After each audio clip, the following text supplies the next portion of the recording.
Welcome to Spam Filter for Your Brain, bite-sized ponderings on how our thoughts influence our behaviour and our lives, and because we're all connected, how our thoughts impact the world.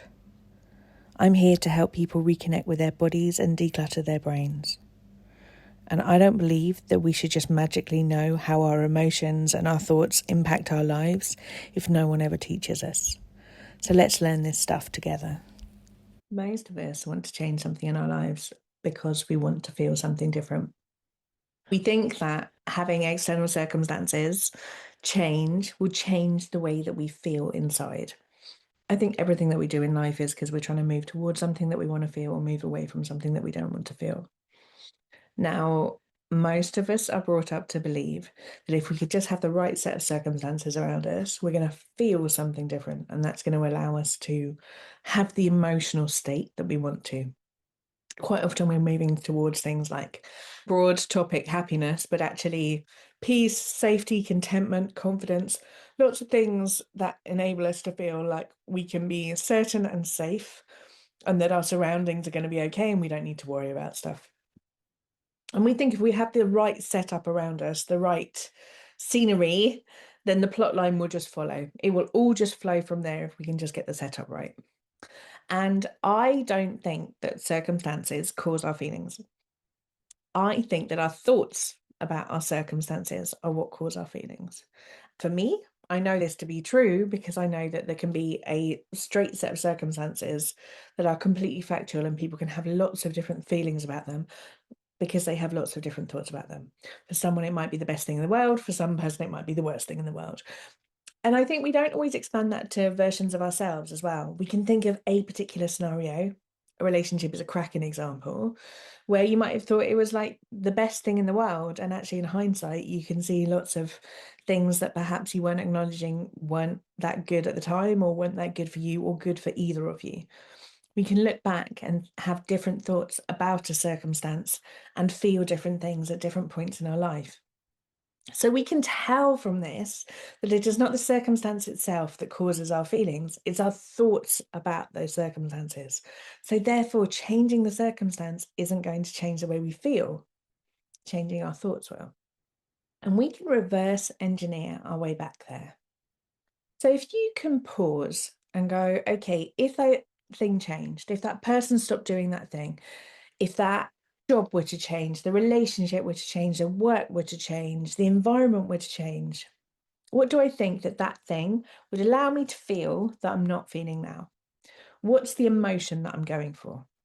And once you've identified what the emotion is, you can think, well, what would someone who was feeling that be thinking? And once you have that thought identified, you can probably take that to somewhere in your life that you're already feeling that. This might be the point where I lose you. You're like, but I don't feel that. I feel all of this other stress and I just want the thing to change so that I can feel all right about myself. But let's try and take it really small. So, for example, you might want to feel confident about going into a job interview, for example. You might think, okay, well, if I just had a job, I'd feel more confident about myself. But actually, I can identify it's confidence that I want to go for. It's confidence, which is the feeling which is driving me here. Now, what would someone who is feeling confident already, what might they be thinking? They might be thinking, I'm an excellent asset to this company. I have an amazing skill set, which I can offer people. I know what I'm doing. Now, you might think, okay, there aren't very many environments that I already think, well, I'm an amazing asset. I have a wonderful skill set. I know what I'm doing. Let's just pick one of those. I know what I'm doing. Where do you already believe in your life? I know what I'm doing. I feel like that when I'm putting my shoes on. I feel like that when I'm making a cup of tea. I feel like that now when I'm making the podcast. And that's, I didn't know how to make a podcast a few years ago. Now this is something that I do every week and it's part of my routine. We can learn new stuff. And now I just feel really confident that this is something I can do. Whereas for quite a long time, it was like, oh, I will never get my head around that stuff. And if we can go, okay, well, I know what I'm doing when I put my shoes on. If you start noticing, I know what I'm doing when I'm cleaning my teeth. I know what I'm doing when I'm doing the washing up. I know what I'm doing when I hear a friend is in stress and I pick the phone up.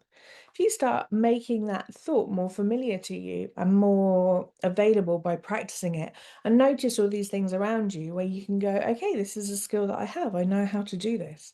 When it comes to the job interview, when it comes to the job, this thought is more at the front of your mind. It's more accessible. It's something that you're going to lean into more obviously, so that when you come to preparing yourself to walk through that door, this thought is just part of your daily dialogue with yourself. So we can choose the thoughts that we have as a sort of guide and a North Star to take us to the emotion that we're wanting to get to when we're hoping to shift all of these circumstances around to feel something different. The trajectory is identify the emotion that you want, or the emotion that you feel like you're lacking. Once you've got that, what might someone who's already feeling that be thinking? And where can you identify that in your life already? Take it, enhance it, rehearse it, expand it, make it part of your daily vocabulary.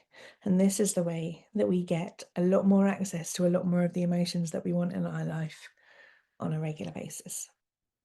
I hope that this little tip has been really useful, how you navigate your own brain this week. Do let me know. There are loads of resources in the show notes, and I'll speak to you next week. If you've been enjoying what you're hearing on the podcast, you will love Self-Care School. Self-Care School is longer versions of this, more in-depth and more personalised. We have a whole hub of courses from body image to boundaries, perfectionism, time management, and a whole range of other topics. You name it, there's probably a course on it.